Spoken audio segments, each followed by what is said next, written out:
What comes to your mind when you see this picture? It's an entrance student after reading 19 subjects trying to recall the theory which he has read. A picture is worth 1,000 words. What does this mean? It means a visual image can say a lot more than words. Just for example, instead of these, how if you see something like this, and remember, as number of image based questions are increasing, spending more time on learning only images better than that. Let learning be with pictures rather than learning pictures separately. After head injury, biconvex lenticular shape hematoma in CT is suggestive of EDH, SDH, ICH and diffuse axonal injury. The clue is biconvex and lenticular shape. Next question. After 4 weeks of a trauma, an elderly patient presents with features of irritability and altered sensorium. Commonest cause will be again the same options: SDH, EDH, ICH and diffuse axonal injury. The clue in this question is the duration as well as the age of the patient. Now let's break and discuss this topic of EDH versus SDH in a picture skew manner. So one side we have EDH and one side we have SDH. As of now, let's break this image into two. First, EDH. Now what is seen should be the first thing that should come to your mind. You can see the red color, that is obvious. So EDH is an arterial bleed. Second, we can see a fracture line. So EDH is associated with almost 100% cases of fracture. Now, where is the source of bleeding?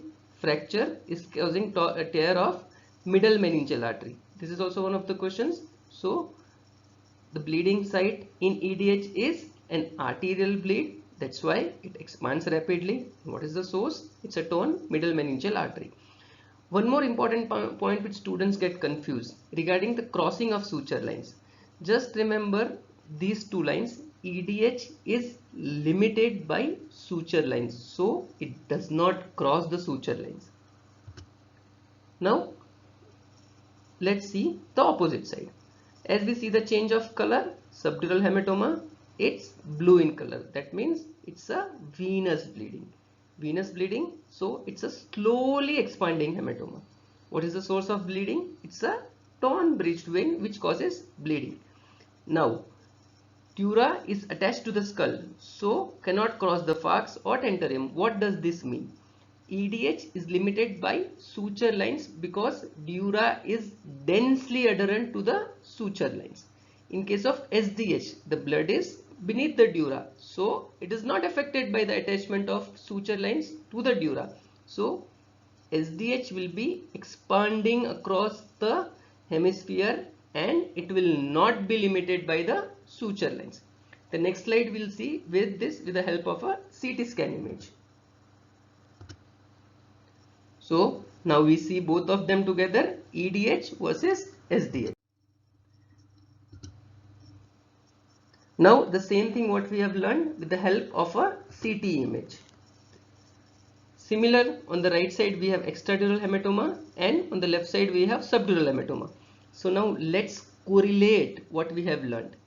EDH is biconvex, so we call it as a lemon shape, and SDH is convexo-concave. That's why it's like a banana, convexity outside and concavity inside.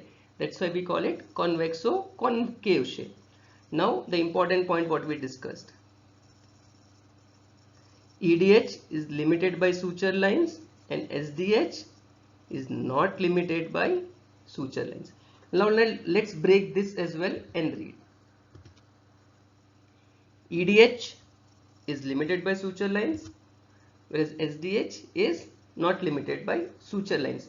But still, the clue in our MCQ has not yet been looked. So let's see.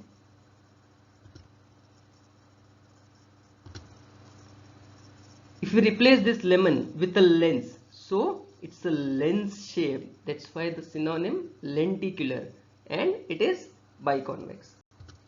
This goes off and to see correlate. Lenticular shape biconvex is EDH and concavo-convex is SDH. Now let's see the question. After head injury, biconvex lenticular shape hematoma, now we all know it is extradural hematoma, that is EDH, and 4 weeks of head trauma. Remember I said SDH is a venous bleed, it's a slow bleed, so it takes its time. That's why the 4 weeks duration. Why elderly?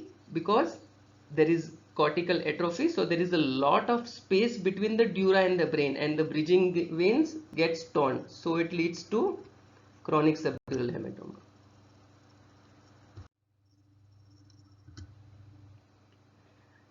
Just see this. What do you see? There is a deep relation between brain and eyes. And why do I say that? Eyes don't see what the mind doesn't know.